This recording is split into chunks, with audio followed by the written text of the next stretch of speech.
11 choses que vous ne savez peut-être pas sur votre corps. Notre peau mue.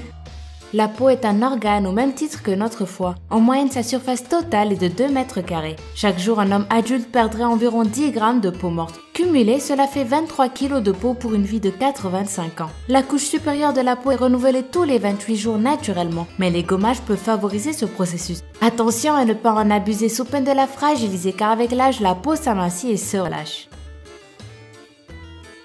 Un éternuement va à 16 km/h. L'éternuement est un système de défense dont le rôle est d'expulser les impuretés des voies respiratoires. Logique donc que cela soit rapide et efficace. On a longtemps lu des chiffres assez incroyables sur la vitesse d'éjection de ces impuretés lors d'un éternuement. Mais une étude parue dans la revue PLOS One en 2013, réalisée par le virologue Julian Tang, démontre que les 300 km/h sont bien exagérés et qu'il s'agirait plutôt de 16 km/h. Pas mal non plus. Nous avons autant de poils que les singes. Le corps humain partage avec le chimpanzé le même nombre de poils. En revanche, les nôtres étant bien plus clairs et bien plus courts, nous pouvons distinguer plus facilement la peau en dessous. Ouf! La chair de poule protège du froid. La chair de poule est un réflexe pour se protéger du froid. À la racine des poils se trouvent de minuscules muscles lisses capables de dresser nos poils à la manière de ceux d'un animal en situation de danger. Si vous observez un chat par exemple, vous pourrez constater un dressage de poils identique, à la différence près de l'épaisseur et de la couleur de la toison. Une variation négative de température va causer une augmentation du tonus musculaire du corps, provoquant un frisson qui va produire de la chaleur et faire s'hérisser les poils. C'est ce qu'on appelle avoir la chair de poule. L'oxygène colore le sang en rouge.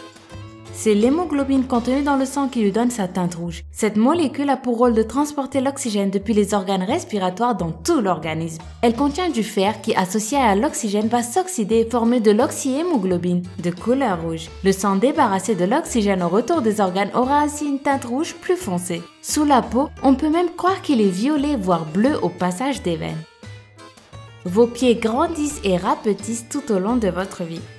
Oui, je sais que vous avez du mal à me croire, mais pourtant, saviez-vous que des bouleversements corporels comme la reprise d'une activité physique ou l'attente d'un enfant peut faire grandir vos pieds? À l'inverse, la vieillesse ou la maladie diminuent leur taille. Pas toujours facile de se chausser correctement, hein? Il en est de même pour le nez et les oreilles qui ne cessent de grandir tout au long de notre existence.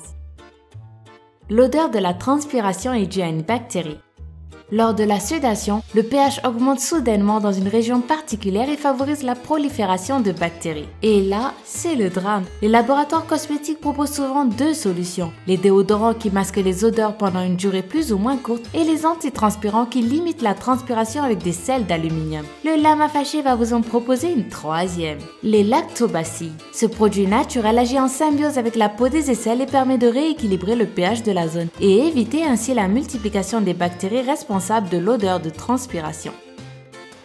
Le cheveu est petit, mais il est costaud. Comme une corde, un cheveu est composé d'une centaine de fibres de kératine. Et c'est cette protéine fibreuse qui confère une très grande solidité à notre crinière. Nous avons sur la tête environ 100 000 cheveux, ce qui nous permettrait en théorie de supporter une charge de 500 kg. D'ailleurs, selon des calculs, dans des conditions optimales, une chevelure complète pourrait porter 10 tonnes sans se casser. Mais n'allez pas essayer de tirer la voiture de vos voisins avec vos cheveux. Vous risquerez simplement de vous faire horriblement mal et de ne rien faire bouger du tout. Nos os sont plus durs que le béton. Avec environ 206 os et 68 articulations, le corps humain est une machine formidable de résistance élastique à la compression et à la traction. D'après l'Institut américain de recherche biomédicale et spatiale, les os sont construits de la même façon que le béton armé, mais auraient une résistance incroyablement plus élevée.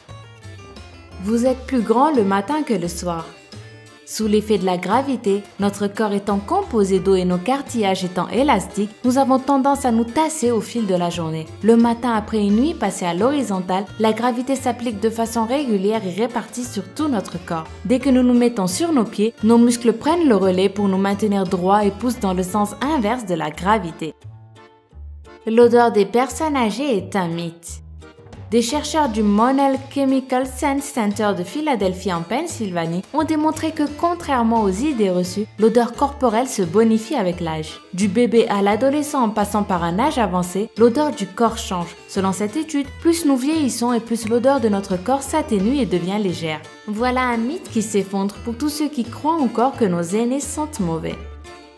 Voilà, c'est tout pour aujourd'hui. J'espère que cette vidéo vous a plu. Si c'est le cas, n'oubliez pas de mettre un gros pouce bleu et de vous abonner juste en dessous. Sinon, prenez soin de vous et à demain.